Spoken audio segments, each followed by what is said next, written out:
Hello everyone. आज का हमारा वीडियो है चेम्बर एनलार्जमेंट के ऊपर। चेम्बर एनलार्जमेंट में मुझे एट्रिया और वेंट्रिकल के एनलार्जमेंट से होने वाले ईसीजी चेंजेस के बारे में पढ़ना है। उससे पहले मैं कुछ बेसिक कॉन्सेप्ट पढ़ूंगा। सबसे पहले मुझे पढ़ना है ईसीजी लीड्स के बारे में। अगर मैं ईसीजी लीड्स के बारे में पढ़ूं तो मैंने अपने पिछले वीडियो यानी एक्सिस एंड ईसीजी लीड्स में मैंने बाइपोलर लिम्ब लीड्स और यूनिपोलर लिम्ब लीड्स के बारे में पढ़ा था। मैंने पढ़ा था ये दोनों एक ही प्लेन में होते हैं which is head to toe plane, और मैंने इन लीड्स की ओरिएंटेशन को समझा था और इनका हेक्साएक्सियल डायग्राम भी समझा था। राइट। इसके बाद मैंने चेस्ट लीड्स के बारे में बस ये पढ़ा था कि ये एपी प्लेन में होते हैं। अब अगर मैं इनको डिटेल में देखूं, क्योंकि चेस्ट लीड्स के ओरिएंटेशन के बेसिस पे मुझे ये पता लगेगा कि जब मेरा कौन सा चेंबर एनलार्ज होगा तो मुझे उससे रिलेटिव कौन सी लीड में चेंजेस दिखेंगे। राइट। तो अगर मैं देखूं अपने चेस्ट लीड्स के बारे में तो सबसे पहले मेरे को ये पता होना चाहिए कि ये डायग्राम में ये क्या रिप्रेजेंट कर रहा है। ये मेरी स्टर्नम है। राइट। ये मेरी सेकेंड इंटरकोस्टल स्पेस है, ये थर्ड, ये फोर्थ, ये फिफ्थ। राइट। तो अब अगर मैं देखूं सबसे पहले चेस्ट लीड्स लगाते कहां पर हैं, तो सबसे पहले चेस्ट लीड्स में फोर्थ इंटरकोस्टल स्पेस में just lateral to sternum on right side यहां पे आती है V1। Right. Fourth intercostal space में just lateral to sternum on left side यहां आती है V2। इसके बाद मिड क्लैविकुलर लाइन पे फिफ्थ इंटरकोस्टल स्पेस में यहां पे आती है आपकी V4, और इन दोनों के बीच में यहां पे आती है V3। फिर एंटीरियर एक्सिलरी लाइन पे फिफ्थ इंटरकोस्टल स्पेस में आती है V5, और मिड एक्सिलरी लाइन पे फिफ्थ इंटरकोस्टल स्पेस में आती है V6। राइट। तो ये मेरे चेस्ट लीड्स का अरेंजमेंट है, और अगर मैं इसी के पीछे ये देखूं तो मेरा हार्ट कुछ इस प्रकार होता है। राइट। तो बेसिकली चेस्ट लीड्स के ओरिएंटेशन को मैंने कैसे समझा, राइट साइड में just lateral to sternum V1 in fourth intercostal space, left side में just lateral to sternum in fourth intercostal space is V2, fifth intercostal space में mid clavicular line पे V4 और दोनों के बीच में V3, फिफ्थ इंटरकोस्टल स्पेस में ही anterior axillary line पे मेरी V5 है, और फिफ्थ इंटरकोस्टल स्पेस में ही मिड एक्सिलरी लाइन पे मेरी V6 है। अगर इनको मुझे रिप्रेजेंट करना हो तो मैं कुछ इस प्रकार कर सकता हूं कि ये मेरा हार्ट है, यहां पे V1 है, V2, V3, V4, V5, V6। ये मेरी चेस्ट लीड्स का ओरिएंटेशन है, जिसको मैंने ऊपर वाले डायग्राम से नीचे बना दिया सेंटर में हार्ट को लेके। राइट। ठीक है। अब अगर मैं इसमें यह समझूं कि कौन सा पार्ट ऑफ हार्ट में जब एनलार्जमेंट होगा तो कौन सी लीड इफेक्ट होगी, तो उसके लिए मैं एक हार्ट का डायग्राम बनाता हूं।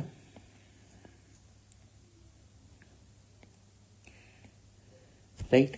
ये मेरा हार्ट है। अब अगर मुझे इसमें लीड्स का ओरिएंटेशन दिखाना हो तो इधर कहीं मेरी V1 होती है, V2, V3, V4, V5, V6। कुछ इस प्रकार मेरी चेस्ट लीड्स अरेंज्ड होती हैं चेस्ट में हार्ट के रिस्पेक्ट में। राइट। तो अब अगर मैं देखूं तो सबसे पहले मेरे हार्ट के 3 वेक्टर्स मैंने पढ़े थे, और 3 वेक्टर्स को मैंने सबसे पहले उसमें पढ़ा था। पिछले वीडियो में भी मैंने ये बात देखी थी। एट्रियल डीपोलराइजेशन का वेक्टर, क्योंकि डीपोलराइजेशन है तो पॉजिटिव, एट्रिया डीपोलराइजेशन है तो ये रिस्पॉन्सिबल होगा पी वेव के लिए। राइट। उसके बाद मैंने देखा था अगला वाला जो था वो है मेरा वेंट्रिकुलर डीपोलराइजेशन या major ventricular depolarization. Right. Major ventricular depolarization vector ही मेरा वो वेक्टर था जिससे मैंने एक्सिस निकाली थी, और ये मेरा रिस्पॉन्सिबल होता है QRS कॉम्प्लेक्स के लिए। राइट। और उसके बाद लास्ट में मैंने देखा था ventricular repolarisation vector. Ventricular repolarisation vector जो होता है वो रिस्पॉन्सिबल होता है मेरा T वेव के लिए। राइट। तो ये मेरे वेक्टर्स थे हार्ट के, जिसको मैंने लास्ट वीडियो में भी समझा था। अब अगर मैं ऐसे देखूं तो सबसे पहले मेरा एट्रियल डीपोलराइजेशन वेक्टर, क्यों? क्योंकि चेंबर एनलार्जमेंट में सबसे पहले मैं पढ़ूंगा atrial enlargement, right atrial enlargement and left atrial enlargement. तो राइट एट्रियल एनलार्जमेंट के लिए अगर मैं सबसे पहले देखूं कि एट्रियल डीपोलराइजेशन वेक्टर मेरा पी वेव रिप्रेजेंट कर रहा है। राइट। तो बेसिकली अगर मेरे एट्रिया में कुछ भी अबनॉर्मैलिटी होगी तो मुझे पी वेव को देखना है, ऑब्वियस है। पी वेव को किन लीड्स में देखना है, तो अगर मैं चेस्ट लीड्स के ओरिएंटेशन में देखूं तो सबसे नियर अबाउट उसके लीड्स आती हैं ये दो। तो अगर मुझे पी वेव की अबनॉर्मैलिटी को डिटेक्ट करना है तो सबसे इंपॉर्टेंटली मैं V1 में करता हूं, राइट। ये मैंने पहले के वीडियोस में भी समझा हुआ कॉन्सेप्ट है कि अगर मुझे कोई भी पी वेव की अबनॉर्मैलिटी को देखना है तो मैं दो लीड्स को कंसिडर करता हूं, V1 और लीड 2। लीड 2 इस प्लेन में नहीं रिप्रेजेंट कर सकते, वो हेड टू टो प्लेन में होता है, लेकिन वो भी एट्रियल डीपोलराइजेशन की लाइन में होता है, इसलिए वो बेस्ट रिप्रेजेंटेशन है पी वेव का, अलॉन्ग विद V1 जो कि मैं इस प्लेन में देख सकता हूं, राइट। तो मैंने अभी के लिए एक कॉन्सेप्ट समझा कि एट्रियल अबनॉर्मैलिटीज या atrial enlargement, whether it is right atrial enlargement और लेफ्ट एट्रियल एनलार्जमेंट, बेसिकली दोनों को मैं पी वेव पे देखूंगा, जिसको मैं या तो लीड V1 में देखूंगा या मैं लीड 2 में देखूंगा, राइट। ओके, अब हम शुरू करते हैं अपना कॉन्सेप्ट ऑफ एट्रियल एनलार्जमेंट, जिसमें मुझे पढ़ना है राइट एट्रियल एनलार्जमेंट और लेफ्ट एट्रियल एनलार्जमेंट। इस डायग्राम पे मैं वापस आऊंगा जब मैं वेंट्रिकुलर हाइपरट्रोफी पढ़ूंगा, ये समझने के लिए कि राइट वेंट्रिकुलर हाइपरट्रोफी में कौन सी लीड्स इन्वॉल्व होंगी और लेफ्ट वेंट्रिकुलर हाइपरट्रोफी में कौन सी लीड्स इन्वॉल्व होंगी, राइट। ठीक है, तो अब आते हैं हम एट्रियल एनलार्जमेंट पे।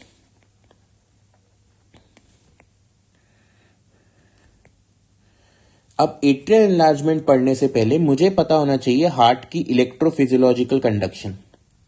तो सबसे पहले यहां पे मेरा होता है एसए नोड, यहां पे होता है एवी नोड, राइट। अगर मैं इलेक्ट्रोफिजियोलॉजिकल कंडक्शन देखूं तो एसए नोड से इंपल्स आती है, उसके बाद बंडल ऑफ हिस में जाती है, फिर परकिंजे फाइबर से वेंट्रिकल्स में जाती है, राइट। ये मेरा पूरा इंपल्स ट्रांसमिशन होता है। तो अगर मैं ऐसे देखूं तो ऐसे नोट, क्योंकि ये राइट साइड पे प्रेजेंट है, ये राइट एट्रिया है, ये लेफ्ट एट्रिया है, राइट। तो ऐसे नोट से जो एवी नोट इंपल्स जाती है वो पहले राइट साइड से जाती है, फिर लेफ्ट साइड से जाती है। इस पॉइंट का सिग्निफिकेंस ये है कि जब मैं पी वेव बनाता हूं तो पी वेव में मैं अभी पी वेव को इसके सब कंपोनेंट्स में डिवाइड करूंगा कि पी वेव का कौन सा पार्ट राइट एट्रियल डिपोलराइजेशन बता रहा है और कौन सा पार्ट लेफ्ट एट्रियल डिपोलराइजेशन बता रहा है। तो ये चीज उसमें हेल्प करेगी। वो बताने से पहले मैं एक बार नॉर्मल पी वेव देख लेता हूं। एक नॉर्मल पी वेव जो है उसकी जो हाइट होती है वो कितनी होती है मुझे पता होना चाहिए, और कितने से ज्यादा पे वो अबनॉर्मल होती है। तो मैंने पहले के वीडियोस में, इंट्रोडक्टरी वीडियोस में एक बेसिक कॉन्सेप्ट समझा था कि एक स्मॉल स्क्वायर जो होता है वो 0.04 सेकेंड्स को रिप्रेजेंट करता है। ये तो हो गया एक्स एक्सिस पे। वो वाई एक्सिस पे क्या रिप्रेजेंट करता है ये मुझे पता होना चाहिए। तो वो वाई एक्सिस पे रिप्रेजेंट करता है 0.1 मिली वोल्ट को। तो आज मैंने एक नया कॉन्सेप्ट सीखा कि जो मेरा स्मॉल बॉक्स है वो वाई एक्सिस पे 0.1 मिली वोल्ट को रिप्रेजेंट करता है, राइट। ये चीज जो है ये मेरे को हाइट बताने में हेल्प करेगी। तो बेसिकली जो टोटल हाइट होती है वो 2.5 बॉक्सेस होनी चाहिए, या 2.5 स्मॉल बॉक्सेस की हाइट होनी चाहिए, राइट। 2.5 स्मॉल बॉक्सेस की हाइट नॉर्मल हाइट होती है पी वेव के लिए, लेस देन इक्वल टू। अगर मेरी P wave more than 2.5 small boxes की हाइट की है तो वो अबनॉर्मल है, राइट। ये कॉन्सेप्ट मुझे पता होना चाहिए कि पी वेव की नॉर्मल हाइट 2.5 स्मॉल बॉक्सेस की होती है, ठीक है। ये बेसिकली मैं पूरे कॉन्सेप्ट किस लीड में बात कर रहा हूं, तो ये मैं लीड 2 के अंदर बात कर रहा हूं, जो सबसे कॉमनली रिदम स्ट्रिप पे देखने को भी मिलती है, जो सबसे कॉमनली देखने वाली लीड है पी वेव के लिए या एट्रियल डिपोलराइजेशन के लिए।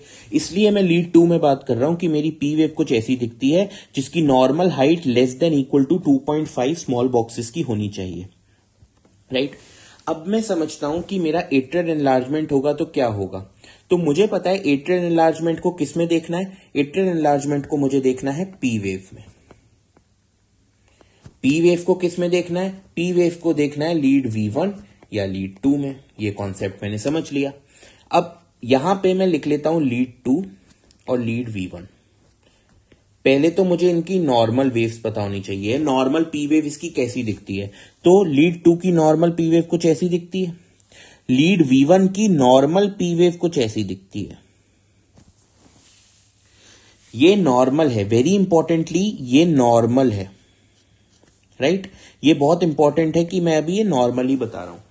अब मैंने बताया था कि मैं पी वेव के दो कंपोनेंट्स करूंगा, एक कौन सा उसका राइट एट्रियल डिपोलराइजेशन को शो कर रहा है और कौन सा लेफ्ट एट्रियल डिपोलराइजेशन को शो कर रहा है। और ये किस बेसिस पे करूंगा कि जो मेरी ऐसे नोड से इंपल्स एवी नोड तक जा रही है वो पहले राइट साइड होके जाती है फिर लेफ्ट साइड होके जाती है, राइट। ये चीज मैंने सीखी थी। तो अब अगर मैं इसको डिवाइड करूं तो बेसिकली लीड 2 में पहले ये जो है ये राइट एट्रियल डिपोलराइजेशन है और बाद में लेफ्ट एट्रियल डिपोलराइजेशन है।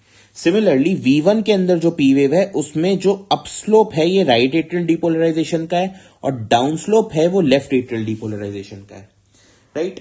तो ये मेरी नॉर्मल पी वेव है और ये उसके कंपोनेंट्स हैं। अब सपोज मेरे पेशेंट में राइट एट्रियल एनलार्जमेंट हो गया, राइट एट्रियल एनलार्जमेंट हो गया। तो जब राइट एट्रियल एनलार्ज होगा तो सबसे पहले क्या होगा, सबसे पहले मेरी अगर लीड 2 में मैं पी वेव को देखूंगा तो ये कंपोनेंट जो है ये डोमिनेट करेगा, तो मेरी पी वेव कुछ ऐसी बनती है, राइट। तो इसको क्या कहते हैं, इसको कहते हैं टॉल पी वेव। तो बेसिकली मुझे क्या जानने को मिला कि जब मेरा राइट एट्रियल एनलार्जमेंट हुआ तो मुझे लीड 2 में टॉल पी वेव मिलेगी, ठीक है।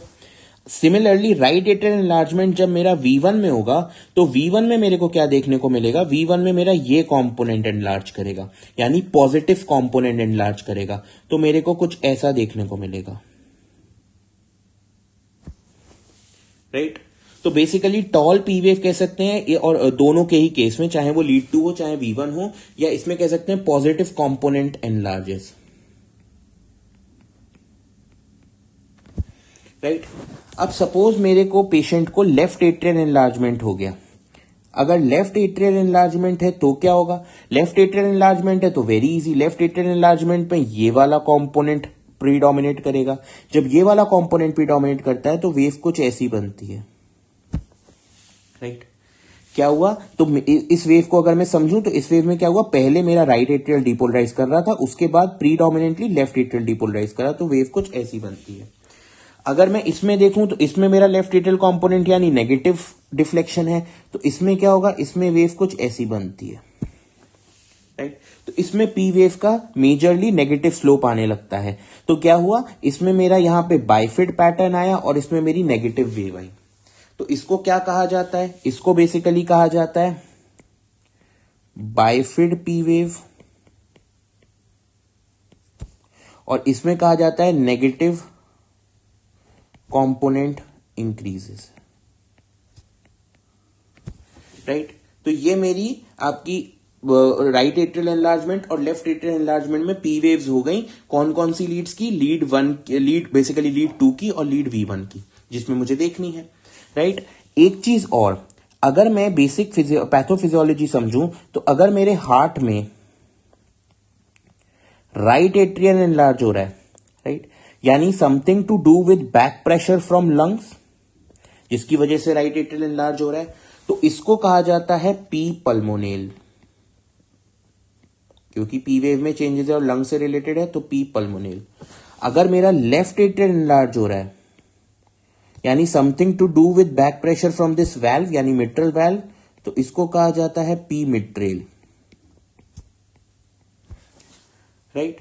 तो इस तरह से अगर राइट एट्रियल एनलार्जमेंट होगा तो ये पैटर्न दिखेगा, लेफ्ट एट्रियल एनलार्जमेंट होगा तो ये पैटर्न दिखेगा। कौन सी लीड्स में दिखेगा हमने पढ़ लिया, ठीक है।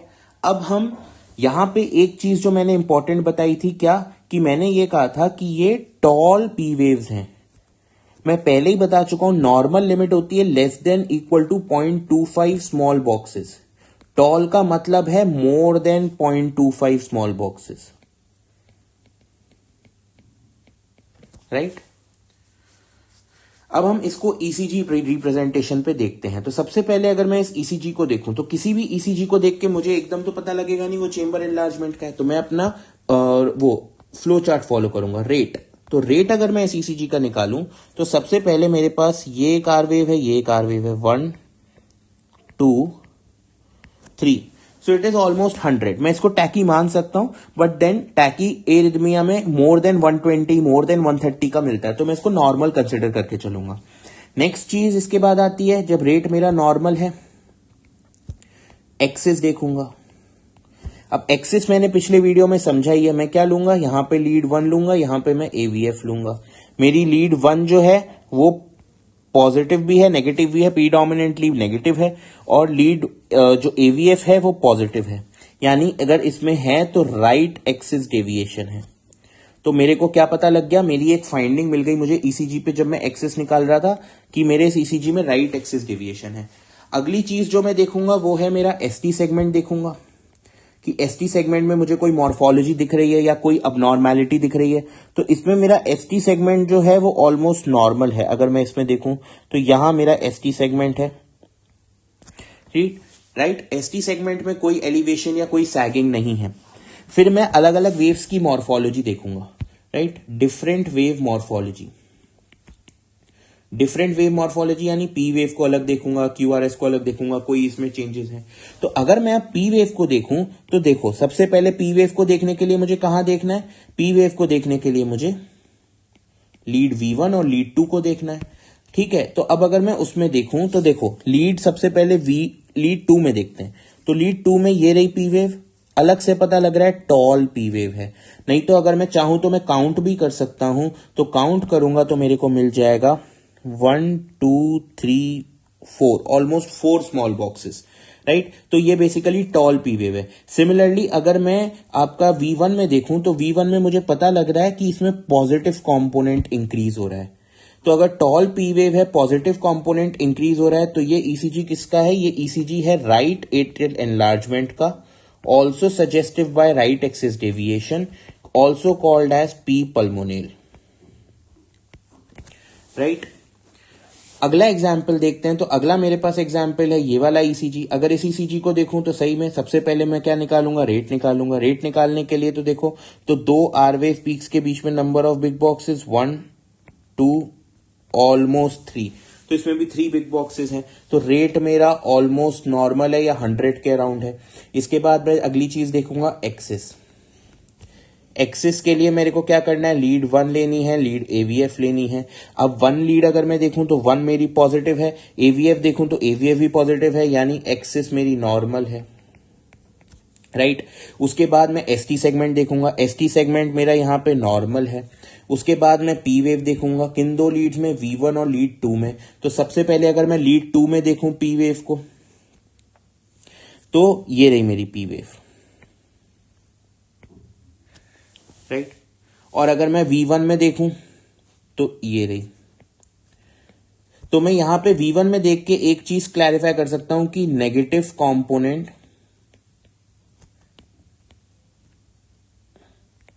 इंक्रीज हुआ, नेगेटिव कंपोनेंट इंक्रीज हो रहा है, ये मेरा नेगेटिव कंपोनेंट इंक्रीज हो रहा है। अगर नेगेटिव कंपोनेंट इंक्रीज हो रहा है तो मैं इस पे कमेंट कर सकता हूं ये लेफ्ट एट्रियल एनलार्जमेंट का ईसीजी है, जिसको पी मिट्रेल भी कहते हैं, राइट। वेंट्रिकुलर एनलार्जमेंट या हाइपरट्रोफी हम नेक्स्ट वीडियो में पढ़ेंगे। Thank you.